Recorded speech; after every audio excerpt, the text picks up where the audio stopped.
A few weeks ago, I was this close to dropping $1,000 on an iPad Pro. I walked into the Apple Store, fully convinced that if I wanted the best, I had to pay for the most premium tablet on the shelf. In my head, there was no real competition. If you're serious about performance, you buy the top-tier iPad.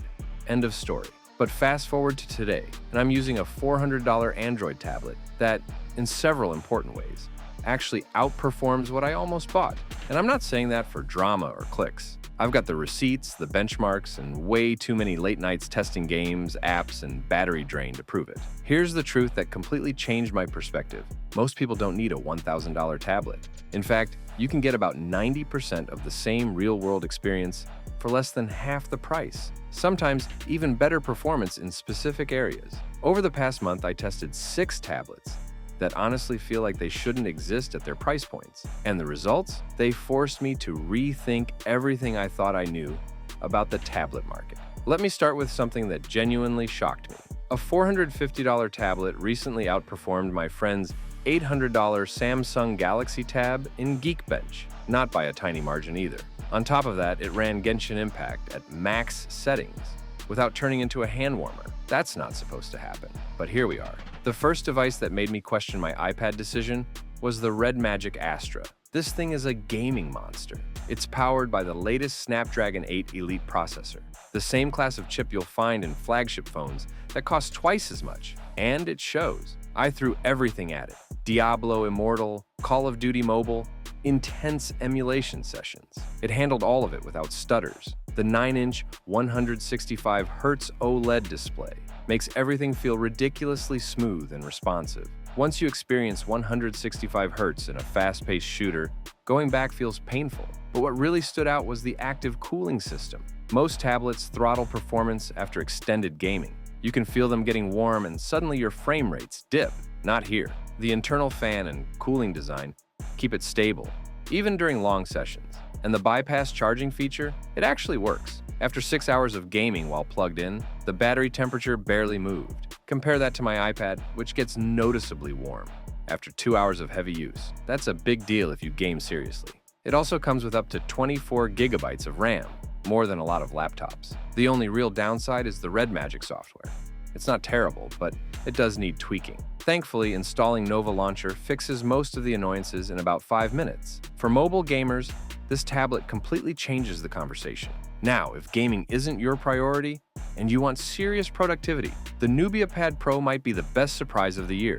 It runs on the Snapdragon 8 Gen 3 with 16 gigabytes of RAM, and multitasking feels effortless. I had Photoshop open, Chrome with 20 tabs running, Spotify playing in the background, and Discord active, and it didn't flinch. No lag, no app reloads. The 144Hz 2.8K display makes everything feel fluid, whether you're scrolling documents or editing photos.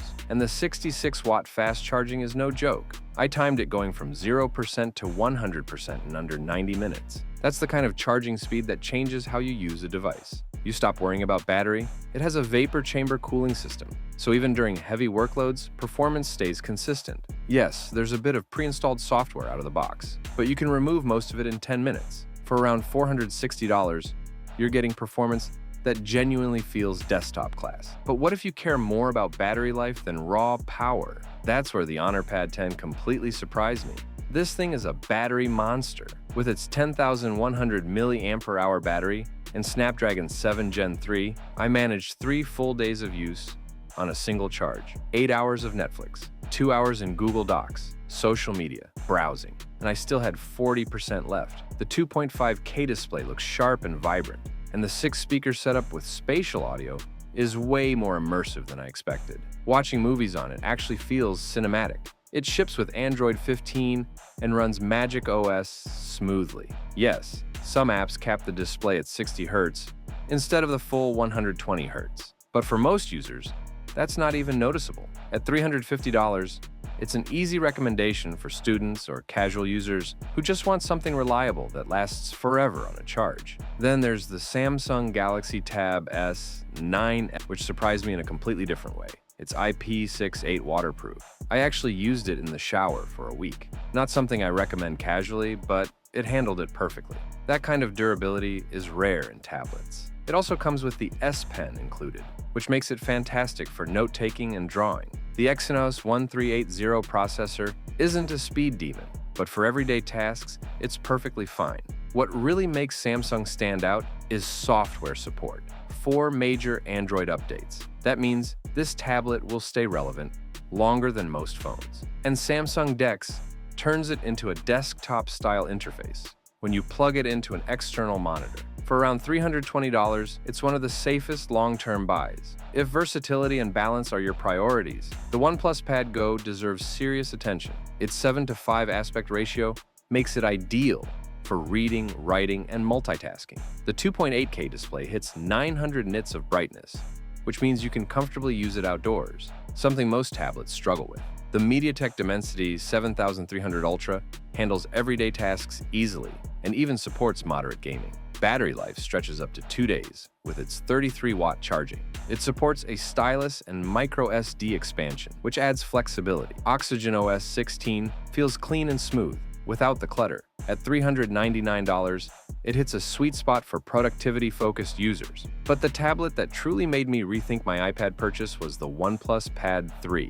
This thing feels like it shouldn't cost what it does. It's powered by the Snapdragon 8 Elite and features a massive 13.2-inch display with 144 Hz refresh rate and stunning resolution. Watching content on it is incredible. The 8-speaker setup fills a room with sound that rivals dedicated home speakers. Battery life, the 12,140 mAh battery paired with 80-watt fast charging means you can work all day and top up incredibly fast. Open canvas multitasking lets you run 3 apps side by side smoothly. For an entire week, I used it as my main computer. Video editing, writing, research, streaming. It never slowed down. And here's the wild part. It costs hundreds less than premium tablets in the same class. In several benchmarks, it even outperforms the iPad Air in certain areas. The vapor chamber cooling keeps performance stable, even under stress. The build quality feels premium. And the OnePlus Stylo 2 stylus, with 4096 pressure levels, feels incredibly responsive, almost indistinguishable from the Apple Pencil in everyday use. Magnetic attachment, wireless charging, low latency. It just works. After a month of testing these tablets, I did something I didn't expect. I returned my iPad Pro, not because it's bad, it's excellent, but because the value just didn't make sense anymore. The performance gap isn't what it used to be. Android tablets have stepped up in cooling systems, multitasking features, charging speeds, and price-to-performance ratios. The tablet market is shifting fast. You no longer have to spend flagship money to get flagship-level performance. In fact, some of the so-called underdog devices are delivering better real-world experiences for less. If you're a gamer, the red Magic Astra is on another level. If you're a creator or multitasker, the Nubia Pad Pro is insanely capable. If battery life is your main concern, the Honor Pad 10 just keeps going. If you want durability and long-term support, the Galaxy Tab S9 is hard to beat. And if you want a balanced productivity machine, the OnePlus Pad Go delivers. But if you want the device that made me completely rethink my spending, the OnePlus Pad 3 is the one that changed everything. The biggest lesson from all of this is simple. Expensive doesn't always mean better. Sometimes it just means more expensive. Manufacturers are competing harder than ever, and that competition is working in your favor. Better hardware, smarter software, lower prices. Before you buy your next tablet, ask yourself what you actually need. Gaming, productivity, battery life, overall value? Because chances are, you don't need to spend $1,000 to get it. And sometimes, the real winners aren't the most famous devices on the shelf. They're the ones quietly outperforming expectations while saving you hundreds of dollars. That realization alone completely changed how I look at tech.